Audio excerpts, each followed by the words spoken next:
Today, we are pleased to have a teacher, one who was our 2014 Teacher of the Year, Lesley Reese. She and her robotics team have been a part of our golfing and Inspire efforts since 2014, 11 years today. Lesley will present about programs we support at the Burton College and Career Academy in Rockwell, Texas. Today, she will tell you about the programs at GBCCA. Ladies and gentlemen, it gives me great pleasure to present Lesley Reese.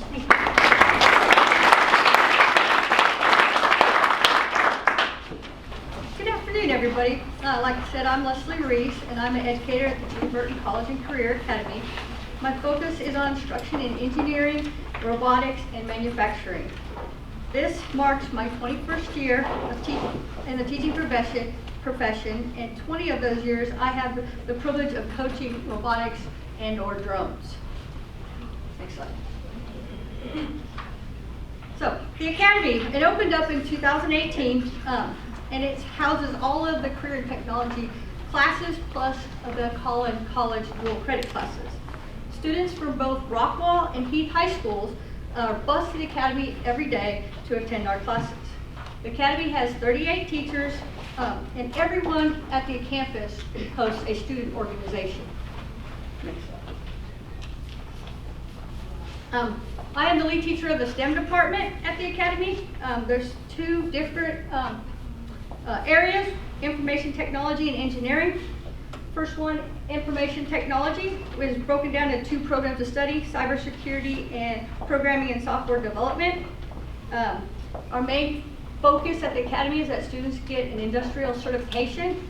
In cybersecurity, students can earn a cybersecurity level 1 and level 2 certification at the Academy. Next slide. The engineering department has two programs of study, Engineering Foundations and the Drone Unmanned Vehicle Program of Study. Again, certifications for the engineering is SolidWorks certification, which is a 3D CAD program. And all these certifications are industry, so they can go out and get a job after high school with these certifications. And then for the drone program of study, the students take the FAA Part 107 Commercial Drone Certification Test.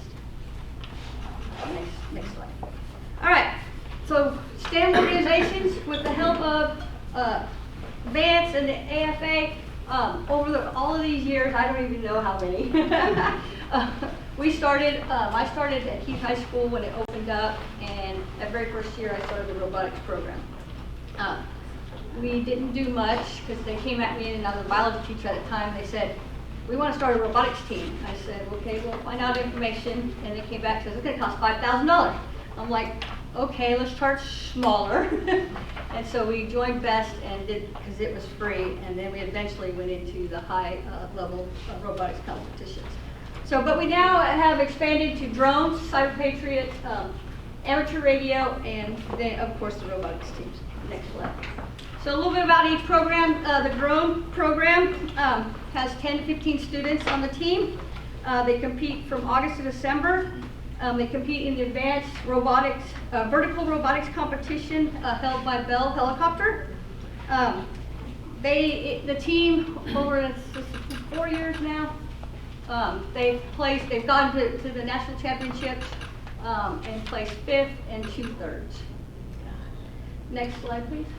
CyberPatriot is one of our big programs that we have. We usually have 3 to 5 teams, and there's 6 students per team. They compete in the cybersecurity competition in the fall. They have 2 3-week trainings, 1 practice, and 3 rounds of competition. If they do well, they get invited to the national semifinals in January. This year, all 3 of our CyberPatriot teams made it to the national semifinals.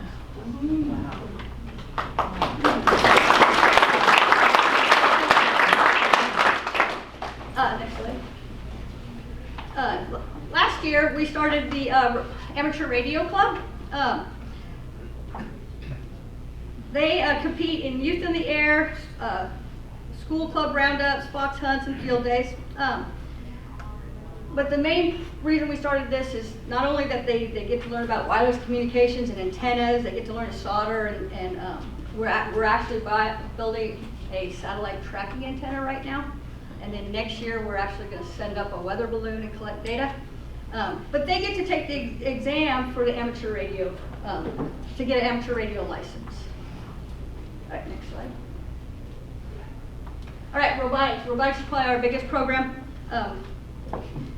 Since it's UIL, we have both a Rockwell robotics team and a Heath robotics team. They participate in FIRST Robotics, which is the highest level of high school robotics, and their season is from January to April. Next slide.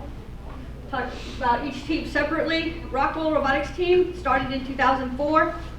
They've been to the national championships the last 10 years in a row. But they're a big community, give back to the community type of team, and every year they go to Washington, D.C. to lobby for STEM funding for in Congress. Okay. This year, their highlights, they have almost 1,400 community volunteer hours for every team member. They've already qualified for the state championships, which is next week.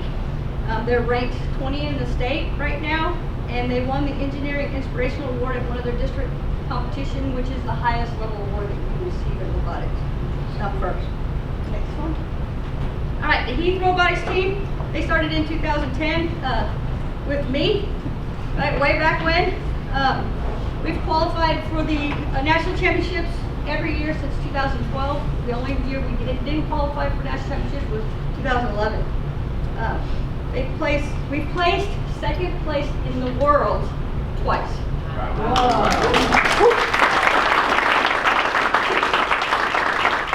And we've won 4 state championships. 3 of them were back to back to back.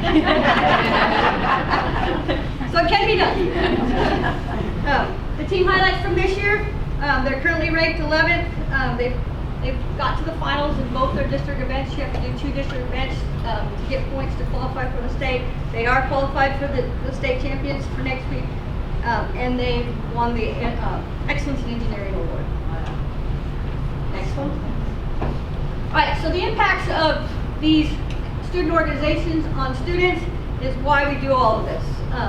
Students engage in design, programming. They get to put their skills that they learn in the classroom, which is just theory and things like that, to work, to practice for real world applications.